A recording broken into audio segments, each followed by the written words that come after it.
Hello guys, welcome to my YouTube channel.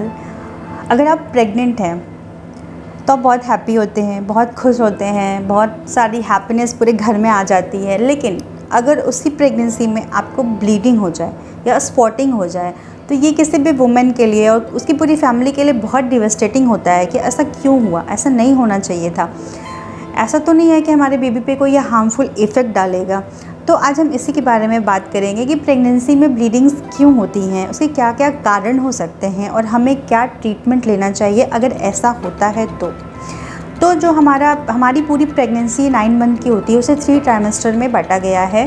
First to third month जो होता है उसे हम फर्स्ट ट्राइमेस्टर कहते हैं और नेक्स्ट के 3 मंथ को सेकंड ट्राइमेस्टर कहते हैं और जो लास्ट के 3 मंथ होते हैं उन्हें हम थर्ड ट्राइमेस्टर कहते हैं।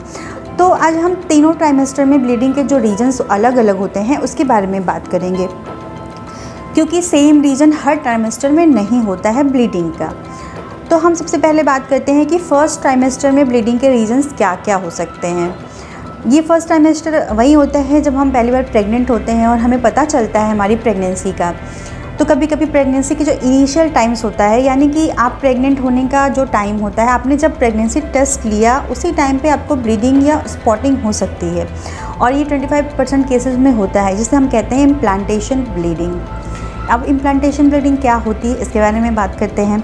तो जो इम्प्लांटेशन ब्लीडिंग होती है वो जब हमारा बच्चा फैलोपियन ट्यूब से यूट्रस में नीचे आता है फर्टिलाइजेशन के बाद, तो वो यूट्रस से खुद को जोड़ने की कोशिश करता है, जहाँ पे वो आगे 9 मंथ पूरा डेवलप होगा। तो ये बेबी है और वो आया और उसने यूट्रस को खुद से अटैच किया। तो जो यूट्रस की वॉल्स होती है वो कभी कभी इस अटैचमेंट के टाइम पे रप्चर हो जाती है, यानी इसके जो ब्लड वेसल्स होते हैं वो रप्चर हो जाते हैं और हमें थोड़ी सी स्पॉटिंग, थोड़ी सी ब्लीडिंग होती है। लेकिन ये हार्मफुल बिल्कुल भी नहीं होती है और ये आपकी अर्ली प्रेगनेंसी के सिम्टम भी होता है। अगर आप प्रेग्नेंट हैं तो आपका जो एक सबसे पहला सिम्टम है ये हो सकता है कि ये इम्प्लांटेशन ब्लीडिंग हो। इस पर मैंने एक डिटेल वीडियो बनाया है, आप चाहें तो देख सकते हैं मेरे चैनल पे कि इम्प्लांटेशन ब्लीडिंग क्या है, कब होती है और इसकी टाइमलाइन क्या होती है और इसे हम कैसे पीरियड्स और इम्प्लांटेशन ब्लीडिंग में डिफरेंस कर सकते हैं। इस पर मेरा एक पूरा डिटेल वीडियो है। तो जो ब्लीडिंग का ये सबसे पहला रीज़न हो सकता है फर्स्ट ट्राइमेस्टर में, ये इम्प्लांटेशन ब्लीडिंग हो सकता है।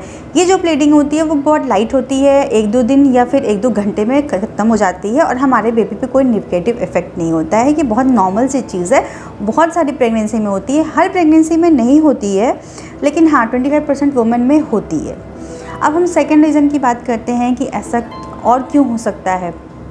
तो जो सेकेंड रीज़न है वो सब कोरियोनिक हेमाटोमा और हेमरेज बोलते हैं। जैसे बहुत सारी लेडीज़ होती हैं अल्ट्रासाउंड कराने जाती हैं फर्स्ट ट्राइमेस्टर में, जैसे 6 वीक का डेटिंग स्कैन या फिर 11 to 12 वीक्स का आपका एंटी स्कैन। तो हमारे जो अल्ट्रासाउंड टेक्नीशियन या डॉक्टर होते हैं वो ये बोलते हैं कि आपके रिपोर्ट में सब कोरियोनिक हेमाटोमा दिख रहा है या हेमरेज दिख रहा है। उस केसेस में भी कभी कभी ब्लीडिंग हो सकती है। अब सब कोरियोनिक हेमाटोमा क्या होता है, आपका जो यूट्रस का वॉल होता है और जो बच्चा होता है या जो सैक होता है जिसमें बच्चा रहता है उसके बीच में कभी कभी क्लॉट्स बन जाते हैं, इसे ही हम कहते हैं सब कोरियोनिक हेमाटोमा। अब ये हार्मफुल है कि नहीं है, ये डिपेंड करता है कि कितना क्लॉट का साइज़ कितना है, यानी इस हेमाटोमा का साइज़ कितना है। कभी कभी अगर साइज़ बहुत कम होता है तो वो अपने आप ही आगे चल के रिजॉल्व हो जाता है, लेकिन अगर क्लॉट्स बहुत बड़ा है तो आपको बहुत केयरफुल रहना पड़ता है। आपको पूरी प्रेगनेंसी डेफिनेटली रेस्ट करने की ज़रूरत होती है, आपको बहुत सारे हार्मोनल सपोर्ट की ज़रूरत पड़ती है। तो लेकिन इस केस में भी प्रेगनेंसी हेल्दीली 9 मंथ जाती है और बच्चा डिलीवर होता है। कुछ केसेस में जब ये हेमाटोमा बहुत ज़्यादा होता है तो वो क्या करता है कि सैक को ठीक से उससे जुड़ने नहीं देता है, तो इस केसेस में कभी कभी हमारा मिसकैरेज भी होता है, लेकिन ये बहुत कम होता है, बहुत कम प्रेगनेंसी में ऐसा होता है। मोस्टली जो सब कोरियोनिक हेमरेज है वो खुद ब खुद आगे चल के जब आपकी प्रेगनेंसी एडवांस होती है तो वो रिजॉल्व हो जाता है। थर्ड रीज़न हो सकता है कि आपकी प्रेगनेंसी जो है वो एक्टोपिक प्रेगनेंसी है। अब एक्टोपिक प्रेगनेंसी क्या होती है कि आपकी प्रेगनेंसी जो यूट्रस में होनी चाहिए वो यूट्रस में ना होकर फैलोपियन ट्यूब में है, यानी बच्चा फैलोपियन ट्यूब से नीचे आया ही नहीं। उसने क्या किया, किन्हीं वजहों की वजह से कि फैलोपियन ट्यूब में ही खुद को अटैच कर लिया, अब वो वहीं पे ग्रो करने लगा है।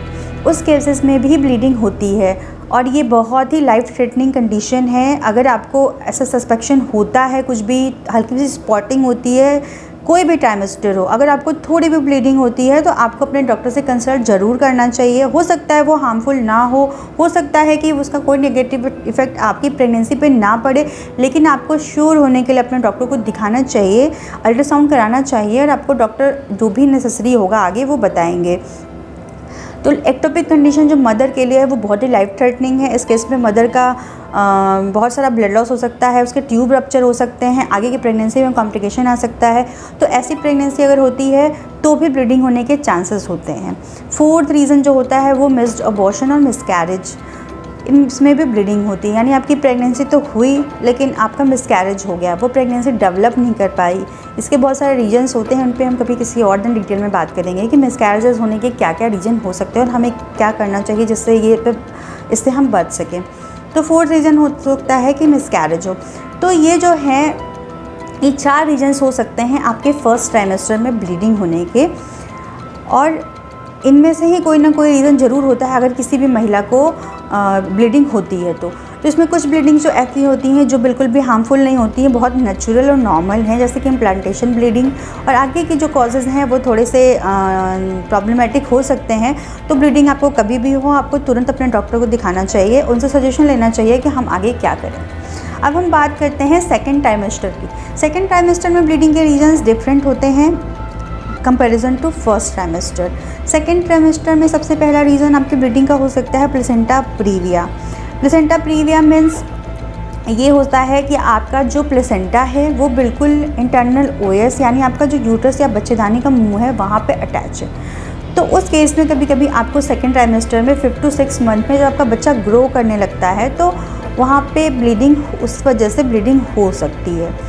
मुझे भी मेरी प्रेगनेंसी में, सेकेंड प्रेगनेंसी में ये प्रॉब्लम हुई थी प्लेसेंटा प्रीविया की, जो कि काफ़ी प्रॉब्लमेटिक थी। ब्लीडिंग तो नहीं हुई थी लेकिन हाँ ये रीज़न था जिसकी वजह से मुझे पूरा 9 मंथ रेस्ट लेना पड़ा है, बहुत सारे हार्मोनल सपोर्ट्स लेने पड़े। थोड़ा सा प्रेगनेंसी हाई रिस्क हो जाता है अगर आपको प्लेसेंटा प्रीविया डिटेक्ट होता है प्रेगनेंसी में।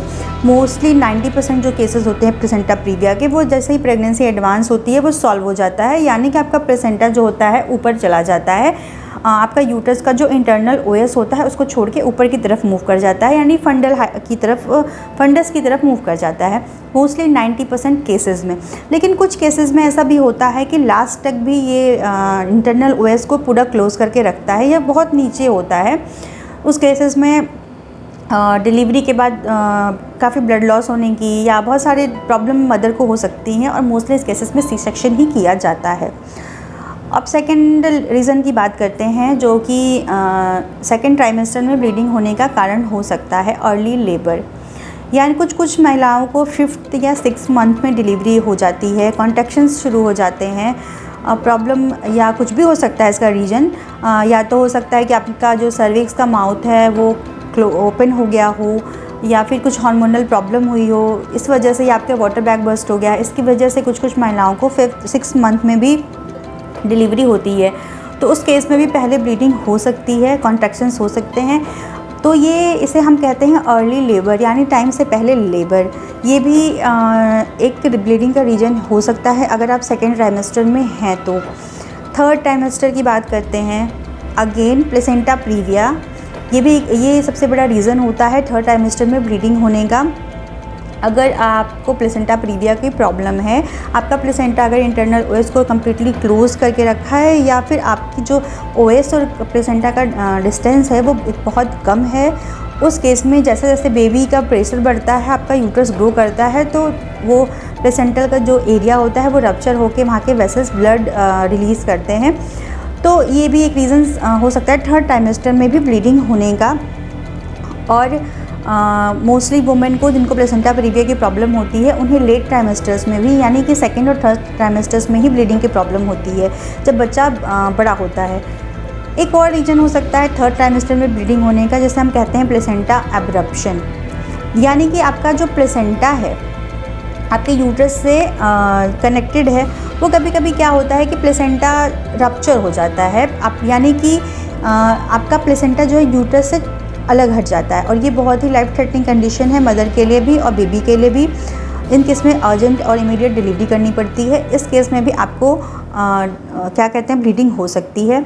और लास्ट ट्राइमेस्टर में एक रीज़न ये है जो सबको पता है कि लेबर से पहले भी बहुत सारी लेडीज़ को ब्लीडिंग होती है। यानी अगर आप लेबर पेन में जाते हैं तो आपकी प्रेगनेंसी कंप्लीट हो चुकी है, या फिर आपकी प्रेगनेंसी लगभग कंप्लीट हो चुकी है, यानी 36 वीक, 37 वीक, 38 वीक्स में आप चल रहे हैं, तो आपको ब्लीडिंग के साथ, कॉन्ट्रैक्शंस के साथ हो सकता है कि डिलीवरी का प्रोसेस स्टार्ट हो गया हो। तो ये जो मोस्ट कॉमन रीजंस होते हैं ब्लीडिंग के हमारी पूरी प्रेगनेंसी में, ये ही कुछ हो सकते हैं। और हमें क्या करना चाहिए इन कंडीशन में, अगर हमें ब्लीडिंग, स्पॉटिंग कुछ भी दिखती है थ्रू आउट प्रेगनेंसी की किसी भी ट्राइमेस्टर में, सबसे पहले आपको जो काम करना है वो ये करना है कि आपको नोटिस करना है कि आपकी ब्लीडिंग कैसी है। आपकी ब्लीडिंग लाइट है, आपकी ब्लीडिंग डार्क रेड है, आपकी ब्लीडिंग ज़्यादा हो रही है, कम हो रही है, आपके क्लॉट्स आ रहे हैं कि नहीं आ रहे हैं, या फिर नॉर्मल ब्लड फ्लो हो रहा है और क्लॉट्स नहीं पास हो रहे हैं। तो ये सारी चीज़ें आपको नोटिस करनी है। और सेकंड चीज़, आपको जाके अपने डॉक्टर से इमीडिएट कंसल्ट करना है और आपको बताना है कि आपको ब्लीडिंग हो रही है और आपकी ब्लीडिंग कैसी है, इसके बारे में भी आपको डिटेल में बताना है। उसके बाद आपके डॉक्टर अल्ट्रासाउंड करेंगे और आपको बताएंगे कि आपकी ब्लीडिंग का क्या रीज़न है और आपको क्या आगे नेक्स्ट आपके जो प्रेगनेंसी के लेटर फेजेज़ हैं उनमें आपको क्या क्या केयर करनी चाहिए। इसमें आपको बेड रेस्ट करना होगा, या फिर आपको थोड़ा सा एक्स्ट्रा मेडिकेशंस की हेल्प लगेगी, या फिर आपको एक्स्ट्रा हार्मोनल सपोर्ट की हेल्प लगेगी। क्या क्या चीज़ें हैं जो आपके डॉक्टर आपके लिए कर सकते हैं ताकि आपकी प्रेगनेंसी जो आगे की है वो आराम से चल सके और आप एक हेल्दी हैप्पी बेबी को डिलीवर कर सकें। तो ये रीज़न्स हो सकते हैं और आपको डॉक्टर से मिलके इसके बारे में पूछना चाहिए और उसकी ट्रीटमेंट लेनी चाहिए। Thank you for watching.